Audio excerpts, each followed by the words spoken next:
welcome our viewers to another episode of the EPA's monthly feature, The Environment Matters, where we feature the work of the agency through our different activities, the individual staff, and through various coordinated efforts by the agency.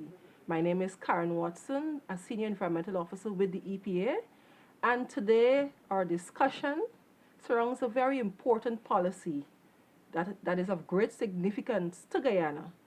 And to help us discuss this policy, we have two very important ladies. Welcome, ladies.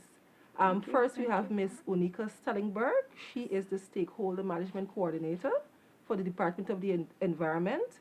And Ms. Zalika Zaman. She's the Stakeholder Management Assistant. Welcome again, ladies. And thank you for being here on the program today. Thank you for having us. It's great to be here again. All right, so let's get into our topic. So our topic today is the Green State Development Strategy. A lot of people would have heard about it. We would have seen persons speaking on it. From the president to regulatory agencies and so forth.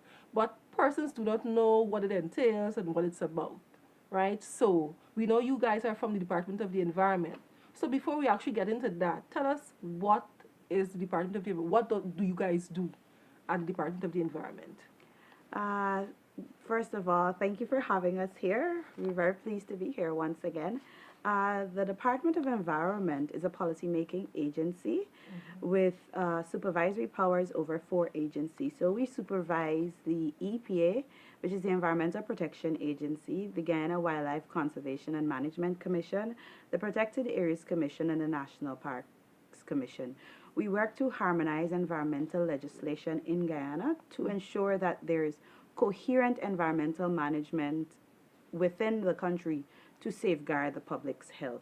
So, in a nutshell, we just ensure everyone is singing from the same song sheet, even though we have different parts of the song to sing, to ensure that at the end of it all, the public is safeguarded, whether you're involved in a sawmilling production or whether you have another type of activity that you have to do. We ensure that these things occur where they're supposed to. Well, we're not the regulatory body, but the agencies under us do that. So together, that is some of what we do. And we ensure that within our agencies, as well as the agencies involved in the extractive sector, there's coherency in policy. So you wouldn't have perhaps GFC or GGMC coming out with policies that are far removed from that of the environmental regulations or the Green State Development Strategy, to ensure that we're all in this together, because it's one country and it's one government. So as a stakeholder management coordinator, what is your job? What does it entail as a stakeholder man? I know you part of it is interacting a lot with the public. Can you just tell us? So actually we have a unit in the Department of Environment called the Stakeholder Management Unit. And we are responsible for taking charge of all information going out and coming into the department. And this could be at any level. One of the things that we do primarily is to engage stakeholders. It could be public sector, private sector, NGOs, civil society organizations, bilateral agencies, or multilateral agencies, to inform them of the policies, the environmental policies that Guyana is doing. We meet with them, we ensure they understand what is happening, we see how these policies can be mainstreamed into some of the work that they're doing. For example, within the Green State Strategy, we have been meeting with all of the ministries to ensure they understand how it aligns to the work that they're doing, and when implementing projects, they can do that. We're also, well, for me, within the unit, we ensure that our press releases are out. We manage all the social media engagement, interactions with the media, and other types of activities, but mainly to engage individuals, to not only give them information, but to hear from them as well. If persons don't understand what's happening in any specific aspect of environmental management, they can contact us directly, and we can get that out, because the department does quite a lot of things. We have a multilateral environmental agreements coordinator, an environmental policy and education coordinator, We have a data management officer, and we're now going through the phases to rehire a sustainable development coordinator. So we oversee several multilateral environmental agreements. We're also implementing a project. The short name for it is the Rio Mainstreaming Project, but it has a very long name that speaks to strengthening the technical capacities of agencies to mainstream the Rio conventions within their work. So the three conventions being the one on climate change, biodiversity, and land.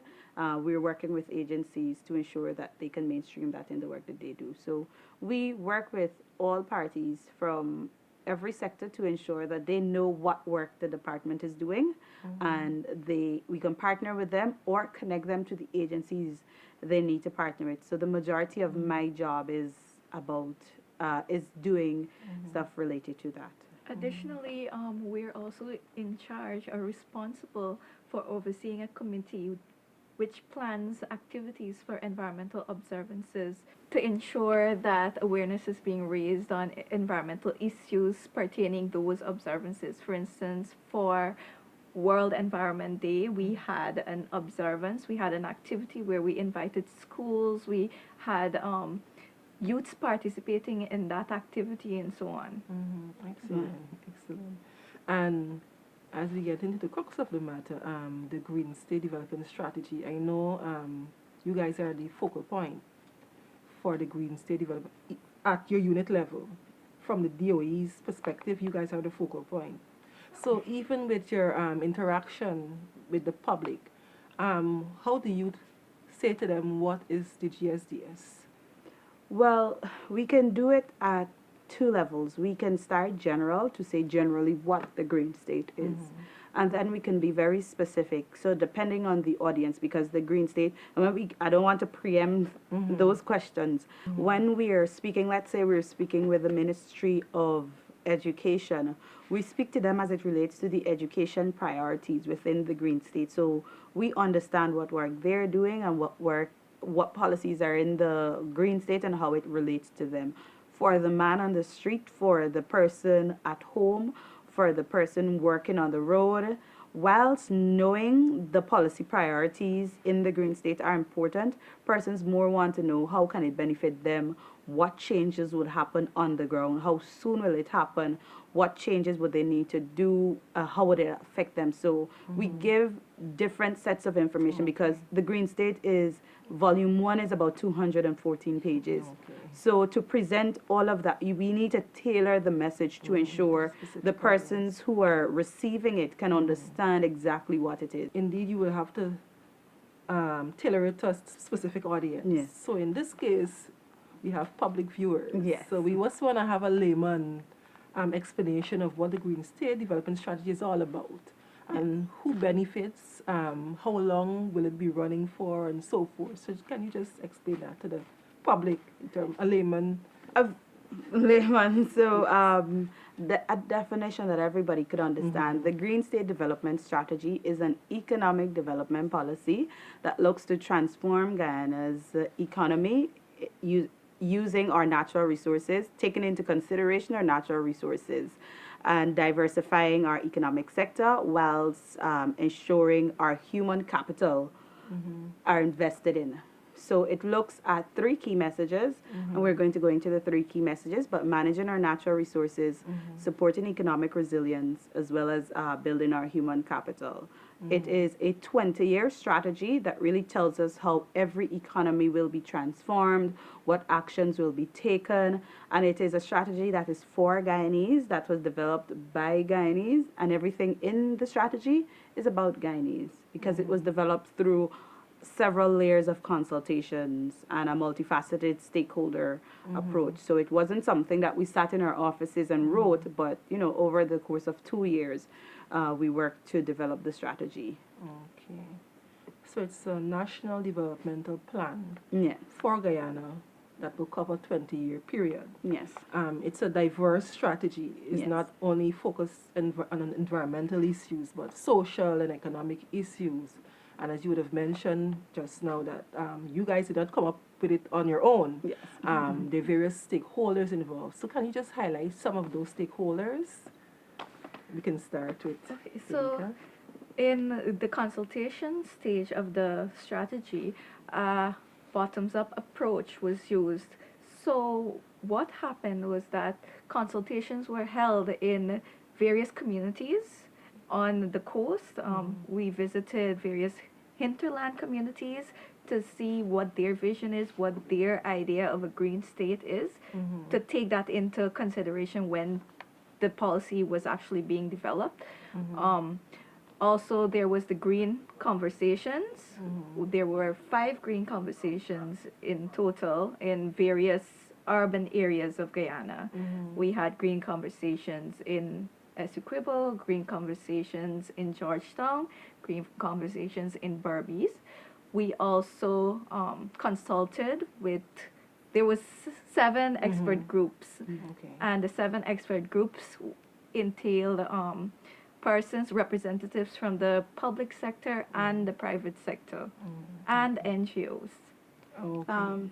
If I could just expand a little bit on that, when it came to the stakeholder engagement as it related to the development of the strategy, we partnered with several agencies. So to do our consultations, it was a partnership between the Department of Environment as well as the World Wildlife Fund Guyana's office and Conservation International Guyana. So Conservation International Guyana, as well as the department, focused their consultations on the coast, whereas WWF Guyana did our consultations in the hinterland regions.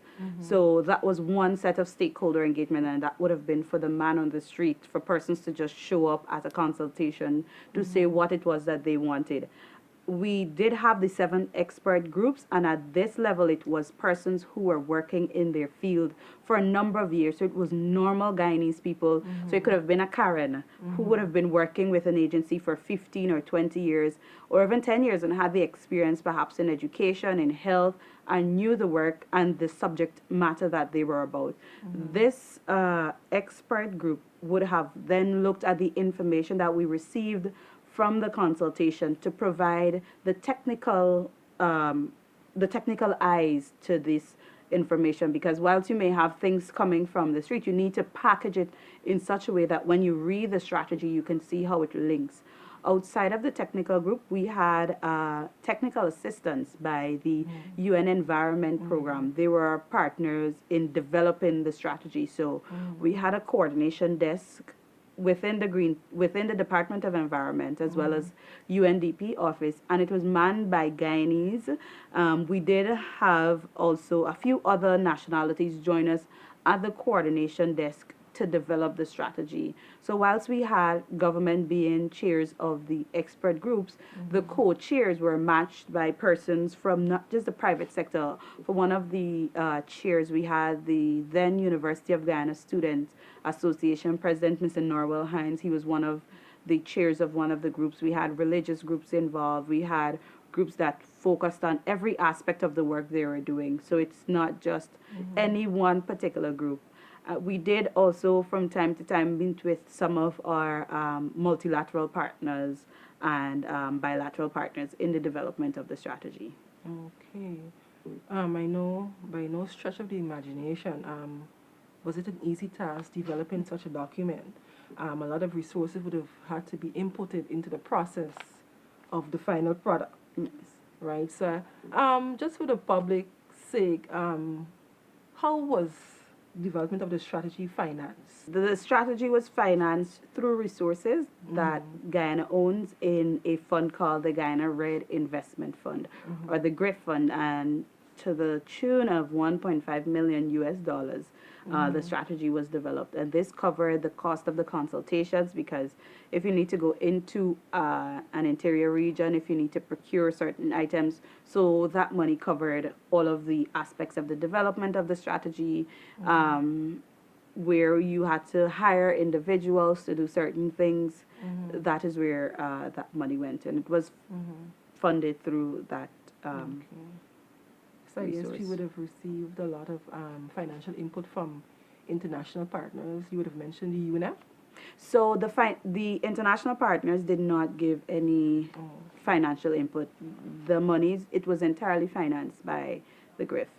Oh, okay. So we had the technical partnership. So whilst UN Environment was the technical partner, through their partnership, they would have sent their experts to the country to do things such as technical workshops. Right now, we're doing one on the environmental dimensions of the Sustainable Development Goals, and this all comes under the paradigm of shifting Guyana into a green state and the transition into that process.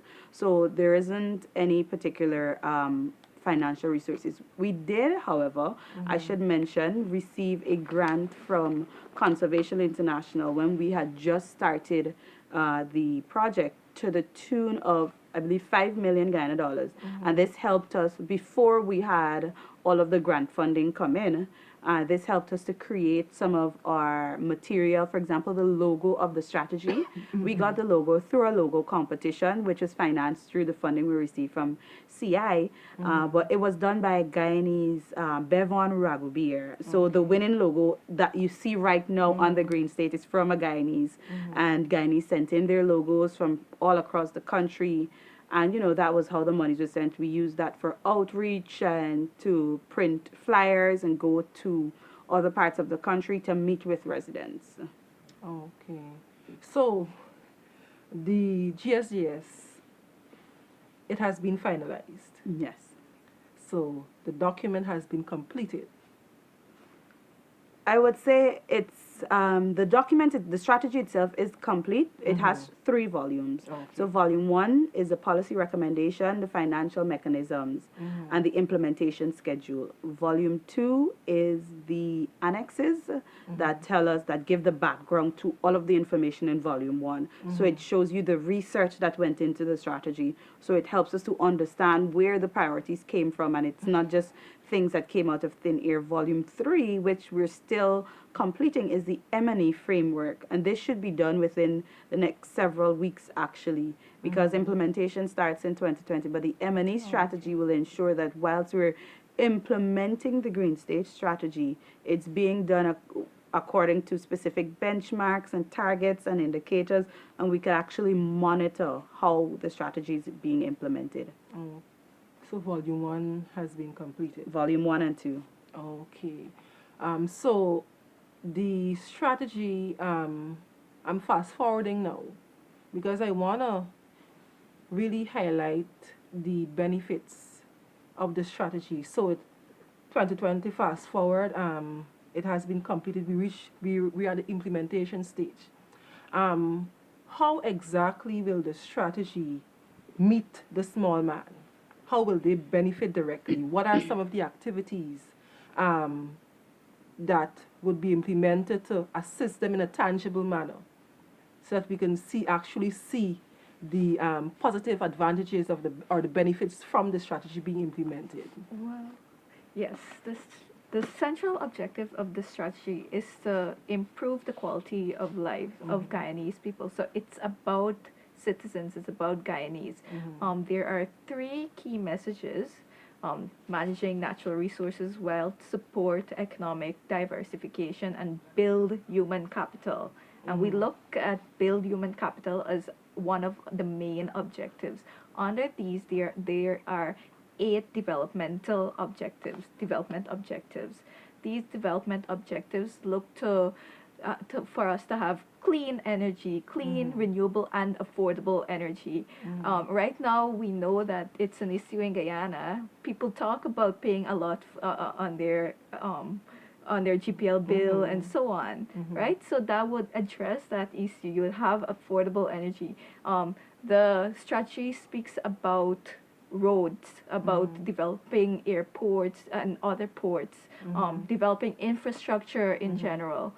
You'd have better roads, and ultimately that would impact your business, right? If you're thinking about starting a small business, the strategy has priorities which will facilitate for that. Within the 8 objectives we have for the educational sector. So within the educational sector, one of the things that persons would immediately recognize would include efforts to keep boys in school longer. So it might be through the development of sports programs, it might be through different types of activities you have happening in school. And for parents and for persons within communities that recognize this as an issue, they would see immediate, well, when I say immediate, I don't mean January 1st, 2020 things happen, but over time they'd see programs start rolling out to ensure boys are in school longer. For those persons who have to leave school for whatever reason, maybe through financial stress, perhaps through pregnancy or some other tragic incident in their lives, they would be able to reintegrate into the school system and pick up from where they left off. So these are just two priorities under the education sector. For health, there will be uniform access to a package of health services across health centers in Guyana. So if you visit a health center in Georgetown, the package of services you receive there would be similar to the package of services you receive in Mabaruma. This would therefore reduce the need for citizens to travel from far distances to get to perhaps the Georgetown Public Hospital to access certain things that they don't have in their region. Another benefit that the citizens will be able to feel right away, which is something that has started, would be the way the government meets the people. And I don't necessarily mean the government on the street to the people, but in terms of ICT rollout. So we know there's some services that you need to download a form or you need to buy a form, fill it out by hand, and then travel to an office, maybe one particular office, to submit it. Under the Green State, it is envisioned that the majority of government services would start being facilitated through ICT. Now, whilst we understand not everyone has access to the internet, I'm going to take it on two parts. So for those persons with access to the internet, you would see a greater benefit in you not having to travel to a location to access certain services.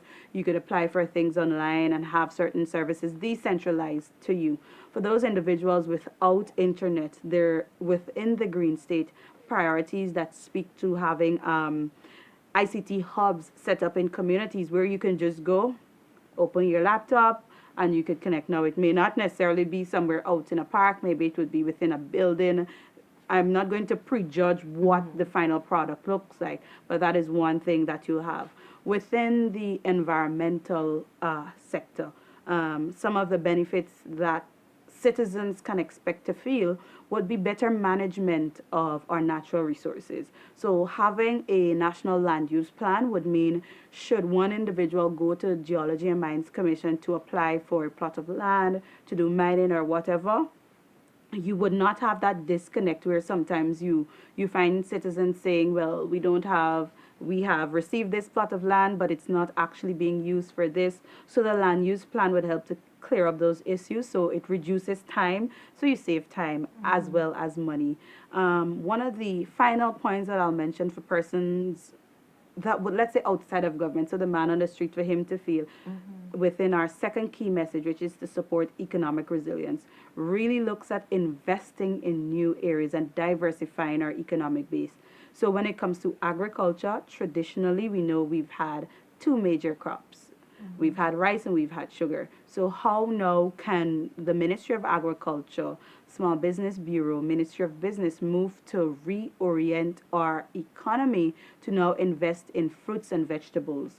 How would we need to work with farmers? So there's specific priority actions that relate to fruits and vegetables, that relate to farmers having access to land to grow more fruits and vegetables, having access to services to perhaps help them to buy machinery that they need at a lower cost that could help them develop their farms. That would be matched then with the infrastructure, as Salika mentioned, to probably assist them to get their produce to a particular location. So perhaps having ports, not just central ports in particular regions, but along the coast, that ships can go in to pick up produce to export to Trinidad, to export to Barbados or wherever. And this will be complemented by a robust foreign policy that actually facilitates trade. So whilst we have our farmers producing more, it needs to be sold somewhere. We only have 800,000 odd persons within Guyana. So the foreign policy would actually help farmers directly to ship their produce and have it sold on the international market. Now, before these things happen, we know there needs to be certain certifications, certain benchmarks, and all of that. So the strategy speaks to certifications that can be provided, which agencies can be involved, and all of these things. So those are some of the more tangible benefits That the man on the street working as a farmer, as a teacher, or a student going to school can expect to see when the Green State Strategy rolls out. That's excellent because a lot of persons would hear about a policy but would want to know how the policy benefits them. I'm so happy to hear that these tangible benefits are to be had come 2020 and onward. Yes. Also, I would like to add this strategy does not only focus on one group of people, it's inclusive. Therefore, it takes into consideration the geography of Guyana, the different regions and the different issues. You'll see that reflecting in the policy priorities. For instance, it would have priorities that focus on the development of hinterland. It will have priorities focusing on coastal development within the development objectives. So what will happen for infrastructure, for instance, on the coast would not be the same as what would happen in the hinterland communities. So it's a very inclusive strategy. Excellent. I know you would have mentioned the different sectors and how the strategy impacts those sectors and the benefits to the normal man. The GSDS promotes a green economy, Yes. right? A lot of persons would have heard about the green economy and linking them to the different sectors. Explain the context of the green economy in the GSDS and how it would influence the varying sectors that you would have mentioned. So The green economy. So the green economy, it's not something that Guyana originated. It is not a term originating from Guyana. It's something that is being adopted by many countries around the world, that is being considered by many countries around the world. It is associated with the Sustainable Development Goals. So the term green is actually a philosophy of thinking which consider all the dimensions of sustainable development. And we know that sustainable development is where it's not only the present that would benefit, but also for future generations. The dimensions environment, social, and economic development. We would like to see that development happen in a harmonized manner. So when we speak about green economy, we're speaking about preserving culture, preserving traditions while protecting our environment, while looking for ways in which we can use our environment to see economic growth. Yep. Excellent. There you have it. And you would have mentioned SDGs. I see there are certain overlaps with the GSDS and SDGs. Is there a difference between the GSDS and the SDG goals? Health, education, I know no poverty. Well, the GSCS, the key messages are actually completely aligned with the dimensions of sustainable development. The GSCS is actually a roadmap, a plan for us to achieve the Sustainable Development Goals. Okay. It's 100% aligned with the Sustainable Development Goals. So the Sustainable Development Goals, we know that focus on eradicating poverty, decent jobs for everyone, equality, preserving nature, and so on. And that is reflected in the development objectives and the key messages of the GSDS. For instance, managing our natural resources, that's environment. Support economic development, that is economic diversification, that is economic development. Build human capital, that comes under social development because we're addressing education, we're addressing social cohesiveness, we're addressing social protection and health under that. What are some of the mechanisms that will be put in place? Because we know a lot of times when projects come on stream, a concept comes on stream, it's a policy there's a concept, then there's a policy, and we reach the stage of implementation. So what mechanisms will be put in place not to allow this policy to become a white elephant? We want to see action. So some of the things that we have been doing, starting from 2017 actually, when we just had the framework document, we started working with various stakeholders to really ensure that they own the strategy, because this isn't something that the Department of Environment is doing, but all Guyanese have been involved. So the various ministries would have been working with us to ensure when they start planning with green in mind, and understanding that green isn't something local, but this is a philosophy of a way of doing things that really encompasses, the pillars of sustainable development so that all Guyanese can benefit. We had the budget circulars that started since 2017 that encouraged ministries to really ensure that the plans that they were having, we start working to reorient ourselves towards moving towards a green economy. So while some projects would have started from even before 2017, because the Green State Strategy builds on the successes of some previous strategies. So the Ministry of Education is going to revitalize the curriculum or reform the curriculum, and that has been included within the Green State. So you would have had some of those plans that started before that will continue in the execution and implementation of the Green State. So whilst we've had ministries started to work on their policy priorities, because it's not rocket science and it's not anything that came like a savior, so to speak, but it's just about reorienting the way we do things. So making better decisions, using information to plan, using resources and using evidence to make decisions, and perhaps changing some of the way we make our decisions. But in terms of institutional mechanisms, when fully finalized, the Green State Strategy will go through a process of debate in the Parliament. So it would actually go to the Parliament as before I mix this up, I believe it will go first as a white paper, and it will be discussed in Parliament, and then as a green paper. I hope I haven't mixed up the white and green paper, but it goes for a debate, and then it will be passed as a law in Parliament. So it would be something that would go beyond any particular administration or any particular individual, because it's bigger than politics and it's bigger than any specific individual. So whether or not I am a minister or if I am, even if I'm at the department next week, the Green State Strategy will still be done, because it isn't anything foreign. It is something that we all want to work towards.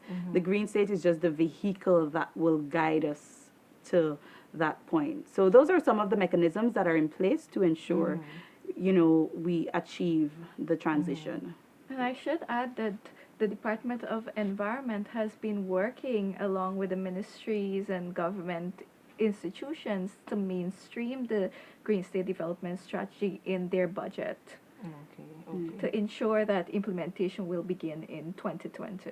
So that means that the actual implementation of the strategy would not be just a one-man show. It would be various implementers across the board, from the government standpoint, regulatory standpoint. Yes, ma'am. Everybody will have to implement that strategy. So what 2020 really marks, in my opinion, 2020 marks the point when we start monitoring. Okay. So when we start monitoring and evaluating what's happening, because you don't wait until the middle of a project to start monitoring. You could start monitoring from the get-go to ensure that you have first of all, to ensure you have all of your ducks in a row to even start the march. So we start looking at that to ensure every ministry has the resources it needs to start the process. So you wouldn't get 100% of everything in 2020. So what steps do you need to take to move from point A to point B to ensure we're planning properly? And these are just, some of the other things that will be done. But everybody needs to be involved, because the strategy is all encompassing, because it's more than an environmental strategy, it's more than a social strategy, it's more than a purely economic strategy, because it straddles all pillars of sustainable development. It needs a wide-reaching approach, and it needs everybody to come on board. So far, it's been really good to have all of the ministries. We've met with several of them, and we've made specialized presentations to them for them to understand, some of their key priorities within the Green State and how it links to some of the others. So whilst you might think education will only look at the education priorities, they would still need to know what's happening in the economic sector, because if you're educating the population, if you're building our human capital, it must be responding to something and it must be preparing our people for something. So you need to know what are some of the green jobs you will be having, how do we need to change the landscape of education, and what policies do we need to put in to mold the minds now to have persons creating jobs and not looking to join a workforce. How does health impact education, and helping the ministry see the linkages. So we will not have people working in silos. You will not have tunnel vision where you don't see what's happening to the side, but it's to ensure that everybody works together to achieve the Green State. Also, the Green State, it encourages or it promotes for partnership, not only partnership within the public sector, but partnership with the private sector, because we understand that, as Onika said, everybody needs to be involved. The NGOs, civil societies, all of those institutions, they are mentioned in the Green State Development Strategy. They have priorities under the Green State Development Strategy. So we are working towards building partnerships and strengthening partnerships so as to see the successful implementation of the Green State Development Strategy. So you, Oh, yes. Onika also mentioned about monitoring. I think that that's very important because if we begin monitoring at this early stage, we can see if, for instance, a priority needs to be revised and not wait until 2040 or 2039 to see or make those changes. so essentially be monitoring and you evaluating Yes. and reevaluating to Yes. see if you're actually on the right path, Yes. right? So those priorities are not set in stone. Correct, correct. Well, that's an excellent mechanism to use to gauge the success of the implementation process. So I hope that comes on stream. I know you would have mentioned, well, you guys are stakeholder consultation experts. I want to say experts, right? And you would have, Let's use that with a pinch of salt, but sure, yes. you would have been engaging the, of course, the government stakeholders, and you would have mentioned some private stakeholders. Can you give us like a time lapse of so far? How have these engagements? What's the success? What are the outcomes? What are the feedbacks from your Okay. interaction so far? What regions you would have been consulting in and so forth? So some of the, well, let me say some. The engagement started in 2016, December 2016. Okay, wow. I could give you specific dates and times, but we started in December 2016, and we had various institutions, private sector commission. We had, don't let me call names before I I know. miss some, and then Broad category. we had persons from the mining sector, we had persons from civil society, we had youth groups, we had educational groups, we had tertiary institutions, we had private individuals, we had consultants, we had unconnected persons.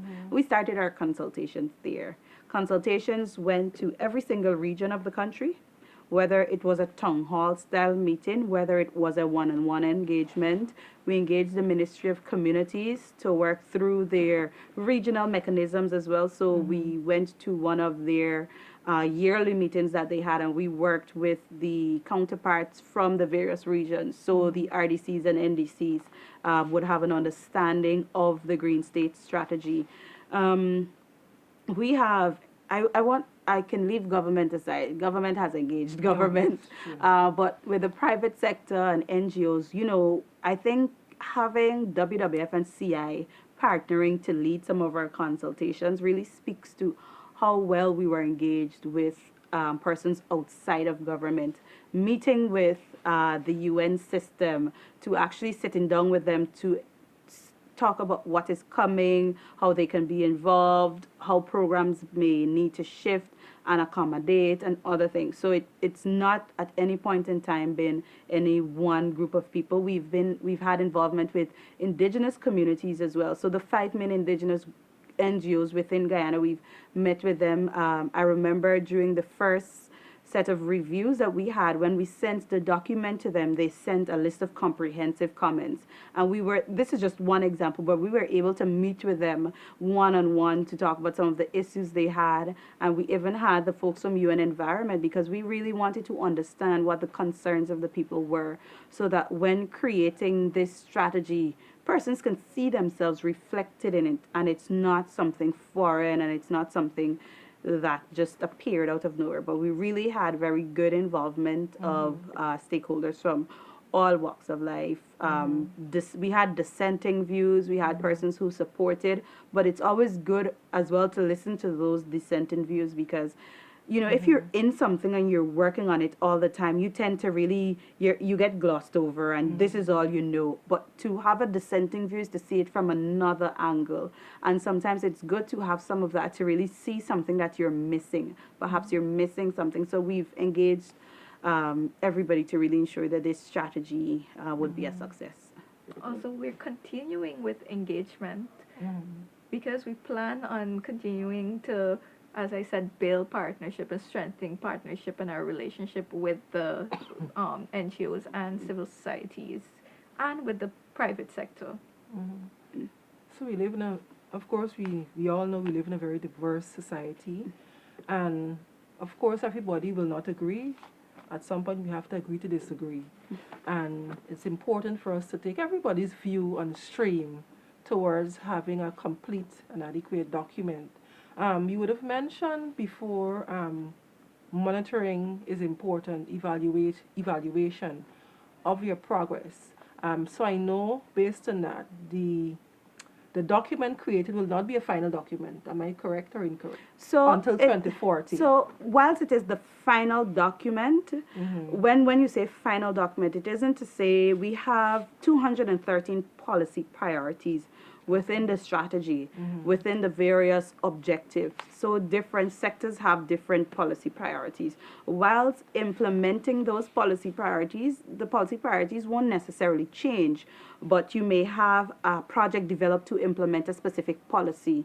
So if, let's say, it's the policy that looks to creating a national development plan, we wouldn't change that. We need that. So those aren't the things that would be changed, but how it's being done. So whilst the Lands and Surveys Commission might develop a project to create the national development, the land use plan, perhaps in monitoring that project to achieve the goals of that policy priority, you may notice we're not actually getting the plan that we want, or the agricultural areas we thought we needed actually aren't where they are. So perhaps we need to add in a couple more assessments or something like that. So it's not to say that you'd look at the Green State Strategy and within 10 years, it's a completely different document, but you monitor how you're implementing, and then you see what needs to be changed, because the policy priorities are things that are needed. So when you look at renewable energy, so how we get there, the process we use might change, but where we want to go, that will always be there. So we know we want to get there in 2040. How we get there, those are the things that we might change over time. So how we get there, again, I may be preempting, but are there, from your standpoint, are there any indicators for success as you get there? Well, the M&E strategy will be the main indicator for success, because that would really tell us. We don't want to guess. We want a scientific process. So when persons ask, how many new students have been enrolled in a CTVET program? Do we have more technical people? Do we have more electricians? Do we have persons creating more jobs?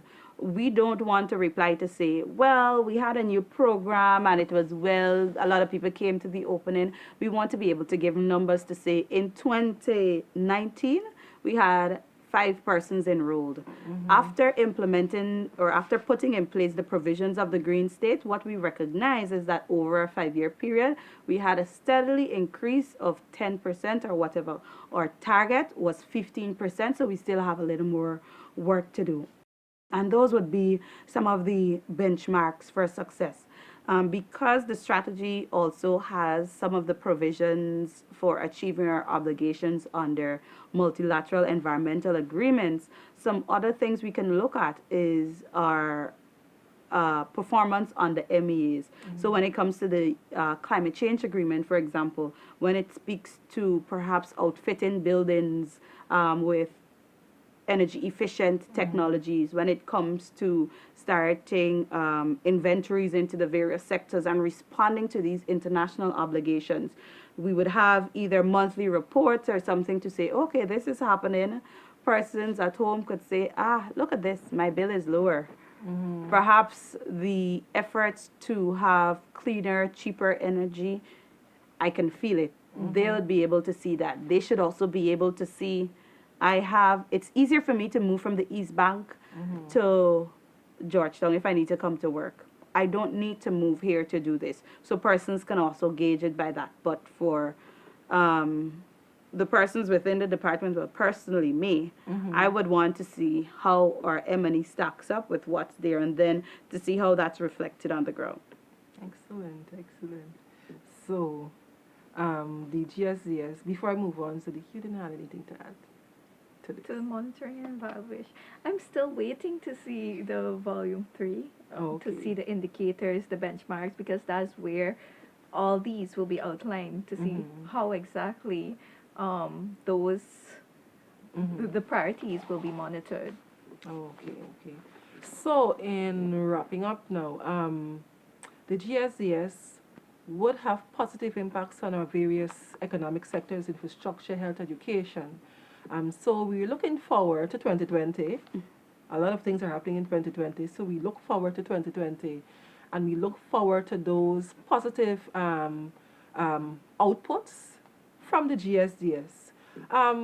However, for the man on the street, the person viewing the different strata, we have various strata. This is a various strata of society. So for the normal man on the street looking at the program, he may say, GSDS, this seems above my head. This seems abstract. What would you advise him in terms of how he can get involved? To how can he support the GSDS? What can he do as just a normal person? So supporting can come through various ways and means. First of all, they need to understand what the strategy is about. So whilst we have fact sheets, we have brochures, we have flyers, they can follow our Facebook. We're on Facebook, we're on Instagram, and we're not yet on Twitter, but we have various pieces published in the newspapers to really ensure persons are aware of what we have. So as an individual, to know what is being done, that individual can then position themselves strategically. So if you know that one of the things, for example, public infrastructure is going to do is to build a road to Tamari, build a second road to Tamari, then what you can do now to assist is to ensure you're now certified in whatever skills you need to have when you go onto the road. If you need to be an electrician, to learn about installing energy efficient measures in building, to build in different. So if you're a building contractor and you have lots of persons coming to you to say, I want a house with no windows, only air conditioning. Now, Guyana is going green, and we want to utilize natural light as much as possible. Provide advice to these individuals as it relates to building design, as it relates to how they can utilize the natural light to let things in. If you're a teacher and you're looking at this program, some of the things you can look at is how you incorporate some of the information you get. So whilst you have a curriculum to follow, you have dictation classes that you need to give, you have certain things. Students still need to be aware of what's current in society. So there are different things that an individual can do.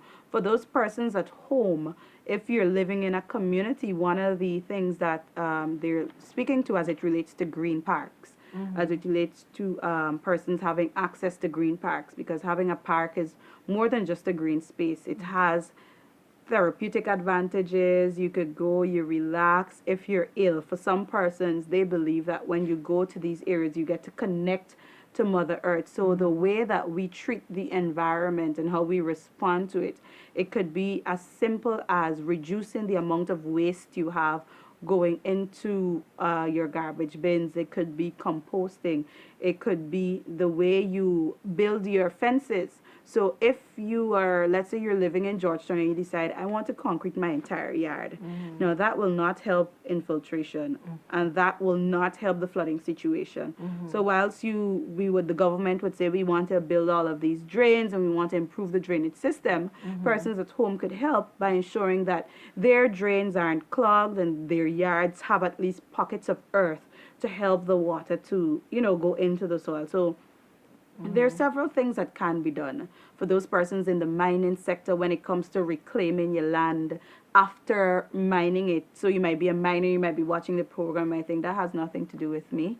So the way in which you operate your businesses when it comes to following the laws and the precepts that are set out, all of these things contribute to helping Guyana go over that line to achieving a green state. Excellent. So what I'd like to do is, of course, in order for you to follow the laws and regulations and so on, and to comply with the Green State Development Strategy and its priorities, to incorporate that into your livelihood, you have to understand the priorities, understand the strategy. So I'd like to encourage persons to learn, to participate in community outreaches and so on that we may have to raise awareness about this strategy. When they hear that we're holding a meeting or a workshop or an information session, they should want to participate. They should come out and participate. I'd like to also add that the Green State Development Strategy, it's not out of thin air that we say that it will improve economic development. Studies were conducted to show how this would be done. The GEM study, the Green Economic Modeling Study, that was done, and the result shows that GDP will increase, job opportunities will increase, and the quality of life will better through this strategy. Okay. Through using a green economy approach. So that is one of the documents that's in the annex of the strategies. So that's in volume 2. So you could read the green economic modeling study. But for the man on the street, what he needs to do, what the study showed, for every dollar that's invested, there is a $4 return. And that just shows clearly if you use the green economy principles, this would be the result. And the study was done with various scenarios to see business as usual, as well as the green economy investment into specific sectors to then drive the rest of the economy. Okay.